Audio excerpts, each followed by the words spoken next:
This week on Business Mike, I chat with Alex Twinokwesiga. He's the founder of AlexTwino.com, a Ugandan website that hosts multiple companies which provide various services such as selling African literature, tour and travel services, among others. In this episode, Alex and I chat about his inspiration for starting this website, as well as the lessons he's learned along the way on his entrepreneurial journey. All this and more next on Business Mike. You're listening to the Business Mike podcast, amazing interviews with inspiring entrepreneurs. For more amazing interviews, go to www.businessmike.com or download our podcast every Monday from Pod Africa. Hello and welcome to another episode of Business Mike. My name is Daudi Mugabi and joining me today is Alex. Alex, welcome to the show. Thank you very much, Daudi. Alex, can you just share with the listeners what you do? I know you do quite a bit, but I'm going to challenge you to try and package that in a way that everyone can understand what it is that you do. Well, I am briefly a lawyer, a writer, and an entrepreneur. Right. Yes. When I said you do a lot of things, I was actually referring to your website, AlexTwino.com. Yes. And this is a website that has a group of companies within it, or a number of things happening within it. So once you hit that portal, you can access a variety of different things that people can access. What are some of those things?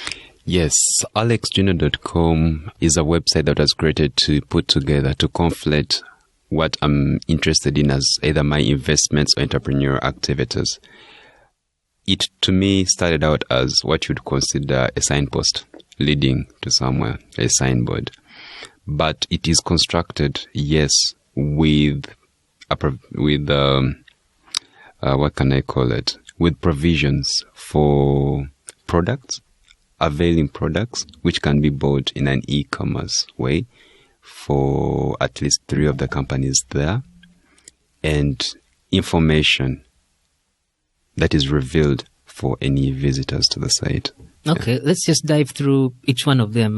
Let's start with Turn the Page. Yes. What is Turn the Page all about? And why did you start it in the first place? Yes. Turn the Page Africa is a book reviewer, is a book shop, and a book club.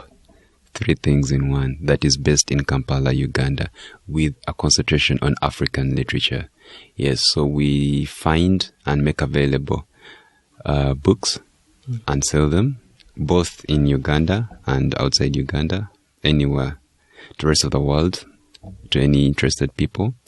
We have meetings, in book club meetings, which we now tag to a hashtag TTP Bookmate that meets in Kampala. Last year, 2016, which is the year that we rolled out, we met twice a month, which we still do this year in 2017. Then we churn out reviews on a schedule of 2 per week. Yes. So why did you start that particular thing? I mean, was it that people couldn't easily access Ugandan books? Was there a challenge in that? Why do something like that? And also why zero down to, as you said, African and local books? Yes, as you will notice if you go around Kampala, not just Kampala, Uganda itself, the challenges that we face in trying to access what you'd call African writers or African literature are quite a number. I, as an individual, have always loved reading and writing ever since I was 3 years old. Yes. So I've read quite a couple of books along the way. So as an individual, it becomes particularly hard for me if I can't get access to books. I then, in 2014-2015, crossing over Christmas period into New Year's, I did a consultancy for a company that was trying to grow from just a mere blog about literature into a publishing house for creative works, local and African. It opened up to me all the challenges that we face in terms of bookstores, in terms of individuals, in terms of publishing houses, in terms of readers, in terms of reading spaces, be they coffee shops, be they book clubs, all around Uganda, in terms of libraries, public and private. So I studied all this while I did that work, which I delivered on. And like I said, in a thorough way, it opened up to me the challenges that we face whether in schools or as individuals, in trying to access books, in trying to have conversations about them, in trying to make them more accessible in terms of reviews, because reviews, having conversations around books encourages people to read books. And also through an entity which I now dreamt of creating would be a good opportunity for people to find access to books. So I sat down, did some thinking, contacted some of the contacts I interacted with, and contacted some of my friends in literature circles. And I concluded I was going to start what later on became known as Turn the Page. Okay. Yeah. And that's a good point you make, because when I was a bit younger, books like Harry Potter, if you wanted it, you could easily get it. Maybe it's in Aristoc or you can order it online. When it comes to the reviews, there's so many websites you can go to and maybe see whether or not this particular issue is better than the other one. Yes. So I'm guessing that's what you're trying to do with the African and local books. Yeah. So sorry to interrupt, if you walk around Kampala, you realize that even some of the big bookstores don't have provisions for African literature or African writers. You will find that the books that they have are either scattered amidst other books, so they get lost amongst the entire mix that is books. So this is specific to a particular brand of literature that would like more people to have accessibility to. And along the way, I've even been able to enter partnership with some of the bookstores. Like in Kampala, we have Bookpoint Uganda on board. So when you go there and find African literature section, African writers, it's because those are the books that I've managed to bring into the country and be able to get into shelves. If you go to Kigali, you'll find books there at Acacia Book Cafe, which you've happened to get to them. Mm-hmm. Yes, and we make deliveries everywhere, to Dar es Salaam, to Nairobi, to Mombasa, to Mbara, to Ishaka, to Soroti, to Nigeria, to Austria, even countries that are non-English speaking, Botswana. Yes. So what we've managed to do, at least in 1 year, build networks, brought in content from Southern Africa, from Western Africa, from Eastern Africa, made it available in Kampala, and for anyone outside Uganda who would like to get it. If we have it, we'll get it to you. Yeah. Have you heard of Bahati Books? Yes, I do. I know about them.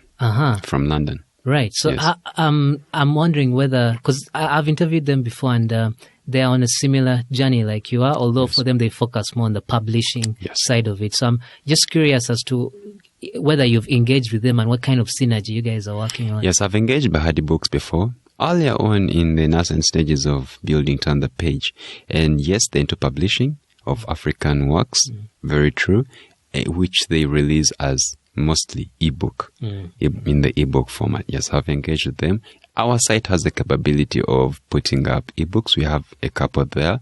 So when they are ready to come on board, we'll be glad to welcome them. Yes. So it's always an ongoing conversation. Yes. And from your experience, particularly with the literature part, how would you say Uganda ranks amongst the other African countries when you look at a poem or a book written by a Ugandan versus someone from Western Africa? Those seem to be popular.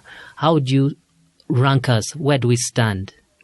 Well, ranking would be problematic, but I can guarantee you that Uganda has a lot of talented people.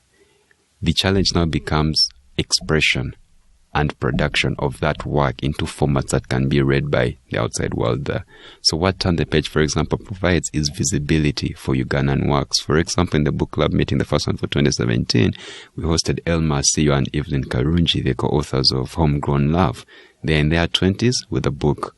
Very beautiful sentences, very beautiful stories. So if, just imagine a world where maybe Turn the Page didn't exist, how then would be able to tell people, hey, look, there's a very good book here, at least grab a copy and read it. Last year we hosted a gentleman called Peter Kagai who released the headline that morning.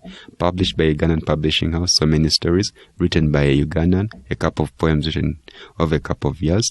Came through, did a poetry performance, had a conversation with us. We produced a review of that book. We produced an interview we've had with him. So we provide visibility for that. Now, ranking becomes complex in such a way that the countries which are most noted in Africa are Nigeria, Kenya, and South Africa. Could be simply because, first, of the economies. People will not buy books when they don't have money. That's very true. But there are people who are creating. So before we get to the money, let us show that we have a reason for us either to get that money or when we get it to spend on it. So we provide a platform, visibility, and then the money can come through along the way. Okay. Yeah. So there is no rank per se, yes, but the talent is available. And there's a lot of interest in Uganda now, both for our work and our artists. Yeah. That's good to hear. Yes. Moving on to another company that you put on your website, Something Ugandan. Yes. What does that do? Yes. Something Ugandan is now, well, it's just a baby that was born on the 6th of February 2017. But I can tell you that I've spent 5 to 6 years trying to figure out what would eventually become a Something Ugandan. I've always had a love for Wax Uganda and listened to all these musicians so much that people now doubt how old I am when I tell them about movies like Consequence, which is a 30-year-old movie. When you tell them about the Eagles band, the Afrigo band, music from the 50s and 60s, the birth and growth of folks like Navi, the Mithru from Clear Cut, watching the Julianas come up and become successful, and all these new kids on the block. Then movies, then pieces of art, places of exhibition, going to theaters, going to museums. It occurred to me that while in Uganda, we take things for granted. We don't shed more light on what you'd consider our own. But while you're away from Uganda, you have that sense of homesickness, that is one. Then two, you realize that you have more love for where you come from while you're away from it. Well, simply, which is homesickness. So while I was away, when you're away from home, the best way to connect with back home is through things coming from home. Be it food, be it conversation, be it news, be it products that remind you of home. Collect things that you collect. And when I stayed in Nairobi, I had dreams of opening up a shop there that had products of artistic expression from Uganda, brought into Nairobi and sold to either Ugandans or any other people who come to Nairobi. I really played with that idea for about 3 years. Then when I came back, I was like, it's actually much more possible to do it while you're in Uganda. You have these two perspectives, both from Uganda and away from Uganda. You know all the people here. You know who to profile. Well, you really have to profile everyone, but at least you've got to start somewhere. So when we were building the site alextwinode.com, we provided an opportunity to Something Uganda to finally come up. And the original idea was, the vision was narrow-minded, the idea simply being the shop. But then with gradual, consistent interaction with the artists, realized that their challenges were much more than making their work available. They speak to reviews of their work, reviews of the artists themselves. They speak to conversations with the artists, even when there's platforms here in Uganda, but most of them are limited to Uganda. So I decided to create a platform which, yes, has the shop for products of artistic expression coming from Uganda, that promotes them in terms of write-ups about movies, art, music, and items of fashion, in terms of previous reviews, and more.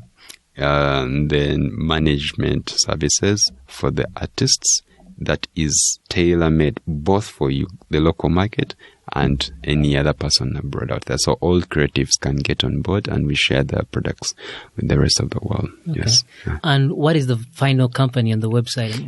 We have Hikes and Runs. It's actually called Hikes and Runs East Africa. Hikes and Runs, just like the two words, Hikes and Runs. We take people for hikes. We take people on marathons/runs everywhere in East Africa. So every year we prepare a schedule, a calendar, which is also available on the site for events, which they are happening across East Africa. So from small ones like Kayunga Marathon in Mukono, Kayunga, to bigger ones like Kilimanjaro Marathon, to running the Rift in Fort Portal, to the Kabaka Run, to the First Lady Half Marathon in Nairobi, to the Stanchart Marathon in Nairobi. Whether they are big or small, we'll let people know when they're happening, where they're happening. We help them secure places of residence. We help them register for the marathons, and we participate together with them. Yes. For hikes, we have days, moments. Every weekend, there's an opportunity across East Africa to go on a hike. Yes. Either you can select your own book through the site, which we are working on, to provide for that particular opportunity. Just book for a hike, or an event by the mere click of a button, and then you leave the rest to us. Yes, we go out for hikes across East Africa. There's a community that we have built over the last 4 years of hikers and runners that keeps going on rotation around East Africa, do runs. It's East Africa and the Horn of Africa. So the Ethiopia Great Run, we go. The Kigali Peace Marathon, we are always there every year. The Kilimanjaro Marathon, we're there every year. The Standard Chartered Marathon, we're there every year. The Kampala Marathon, we're there every year. Yeah. So we do this with the goals of going international, in the sense of going for the Comrades in South Africa, going for the one in Botswana. Yeah. Yes. Okay. Yes. Now, considering the fact that you have hikes and runs, something Ugandan, and Turn the Page. Those are there's three. Two more, actually. There's two more? Yes. What are the other two more? There's Sweet Safari. Now, Sweet Safari is quite an interesting story because it is not just a Ugandan company. It is meant for the East African region. It is a tour and travel company, provides bookings for tours, provides travel, ground travel services, agencies, tour agents. So in every town in East Africa, I have a person that I know there. In every town.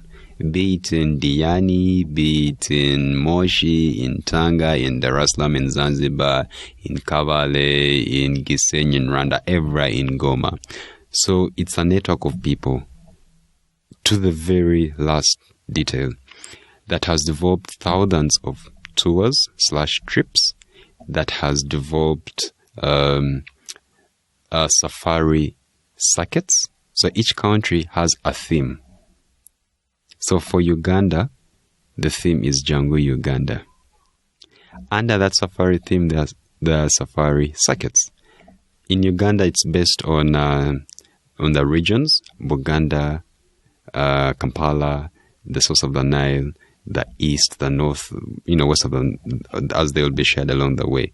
Each country has its own theme, circuits, and then within the circuit, there are tours/trips. So you pick the one that you prefer, be it one, or you could get a combined number of trips across the region, and then we take you on a tour. We go with you. We take you around, show you around. Our duty is to take you places. Yes. So now, Sweet Safari and Hikes and Runs are in the travel business. Something Ugandan is in the culture business. Turn the Page is in the literature business. Then the last one is Umoja Bridge. Umoja Bridge is an East African consultancy and administrative services firm across East Africa. So the consultancy provides business and legal services to those who request for them. We have developed a list of the people we've served in the past 1 year. It's accessible on the site. Then the administrative bit of it is provide with immigration services. People who want passports, want study passes, want study visas, to travel from one country to another. We help them. That want passports, IDs, we help them get those. Then it has administrative services as well. So you check through the site, you see the particular service you're interested in, we help you with that. If you want business registration services, we help you, whether in Kenya or Uganda, in Tanzania, in Rwanda, we help you out. Yeah. So if you want to register a company, you can talk to us, we do everything for you. If you want to register your trademarks, you talk to us, we help you out with all that. Yeah. Okay. Yes. Now, as I was saying earlier, when you have that many companies running simultaneously, someone might be skeptical and say, how on earth do you manage to handle all that? And is it even possible to successfully manage each of those to their maximum potential? Don't you spread yourself thin? Yes, I have had that before. In fact, when I rolled out, there's a lot of criticism that came out. Oh, you're going to fail. Oh, you're not serious. This is so much. You have a lot on your plate. But I wouldn't have done that if I hadn't had an examination of myself as an individual first. What do I represent? What do I believe in? What do I want to do? And this is not just a 1 or 2 or 3 or 10-year plan. I have a 100-year plan. So that means I may not get to 100. I may live only up to 40. But if I'm not around, would this make sense to still exist? So I had a study of myself. And I realized that, yes, I have some qualities which I may not share with as many people. Am I organized enough? Can I deliver results as they are required, whether they are deadlines or not? And a few more other things. Yes, what distractions do I have in my life? Do I have the ability to be on the road for 3 days without breaking down, to work for a week or two without sleep and, still be able to manage a smile. And I had an examination and I was comfortable. I know what I want to do and I'm going to go and do it. Yes, you're too ambitious. And I had all that. I listened to it, but I'm the kind of person who, yes, listen to criticism, but don't dwell on it. Go back to work, see what they have said, work it out. So what I did, I have brought so many people on board. I have a team that I work with. So I have a chief digital officer. He's called Raymond Kasese. He works with a company called Afri IT. Not only did he build the site, not only does he maintain it, but he answers every technological challenge that comes on board. So if it's addressed to me or to us through email, I let him know and work on it in under 5 minutes. If it's going to take long, at most a day, it's sorted out and we deliver on that. If it's distribution, I have people who make sales physically and I have entered partnerships with a worldwide distribution company. So I don't have to run around the world making sales or deliveries. There's a person to do that for me. There's a communications and marketing person. So I may not be online, I may not be in town, but there's a person to respond to any queries or concerns as and when they arrive. The response must be as instant as possible. Yeah, so there's a team I work with. Yeah. Okay. Yes. So what is your active role in each and every one of these? Because as you've explained, there are systems and a team in place to help out, obviously, where you're absent. But as an individual, how do you contribute to each of these? The very first thing I provide is leadership. We make decisions as a team. We agree as a team. I make sure I follow up, make sure everyone delivers where they're required to. If there are writers contributing articles to turn the page or reviews, I make sure they get the product they need to review, they submit within an agreed time, and it's posted when it's supposed to be. If there are writers contributing articles or interviews to something Ugandan, they are aware of who they are going to meet, when they are going to meet, for how long, when they submit. Yes, I provide the leadership. Then the second bit I build networks. For example, if we need to stock up, or if there are requests for products that we don't have, I find where to get them from and see to it that they're brought in. Yes. So if there's an accounting officer who's going to deliver reports, has he delivered them? Are they up to par? Are they, well aligned with the records we have, both on paper and in a digital format? Yes, I make sure I provide the leadership in that way. Yeah. Okay. Yes. Right. And this is a question I ask all the guests that come on the show. There are very many people, I'm sure, who are listening to this who maybe want to start a business. You have already started one yourself. So if you were to go back in time, knowing what you know now with all your experience, and give yourself a piece of advice based on something you've learned along the journey, what advice would you give yourself at the beginning of this journey? Wow, that's quite interesting. The very first thing I would tell anyone is to find as much confidence as you can and encouragement as you can to do what you want to do, but not for yourself. Not for yourself. Because we are here to serve people.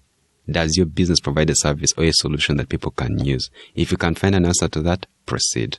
I am for encouraging people to proceed, not to hesitate. Test the waters as best as they could and learn along the way. If there's an opportunity comes along, make the most of it. If a challenge comes along, take it on. Yeah. Okay. Yes. Now, I like what you said. However, I'm going to play devil's advocate here. Okay. There are very many people who listen to that statement and say, yeah, that's all well and good, but what if I fail? Failure is something people really, really fear. And sometimes you have an idea, it makes sense to you, but the world is telling you it doesn't make sense, or you won't make money. You're better off, get a job that guarantees you X, Y, Z. That's a safe bet. Don't go for this. You spend money and you'll waste money, and you may not even learn anything from that experience. So what do you say to that person who mathematically has a higher chance of failing than succeeding, but what they want to do is driven by passion and a service towards other people, as you've said? Yeah. Yes, people do fear failure. That I know for a fact. But in the world of business, you don't have to be fearful. Really, you don't have to be. We fail every day of our lives. I arrived here 30 minutes late. That to me is failure. We agreed 11 hours here 30 minutes later. That to me is failure, and I really feel bad that I came late. We fail every day of our lives. Are we going to chicken out because we are fearful of failing? It is good to fail. Yes, of course, there's this whole cliche nonsense of, if you fail, pick yourself up and keep moving. But yeah, you must be able to recreate yourself to become better with each breath that you take. Gather that strength along the way. Yeah. If you know what you want from the get-go, from the first step that you take, all this stuff of failure shouldn't be any problem to you. Keep moving on.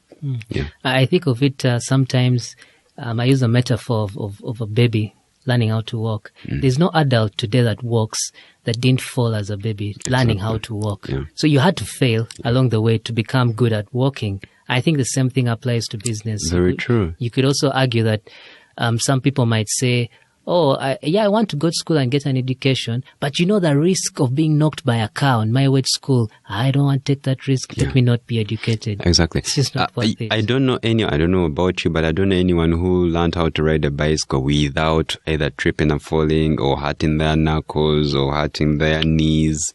I don't know any person who's ever played soccer without stumbling and falling. Come on, those are signs that not every successful step that you make is going to come easily. Yes.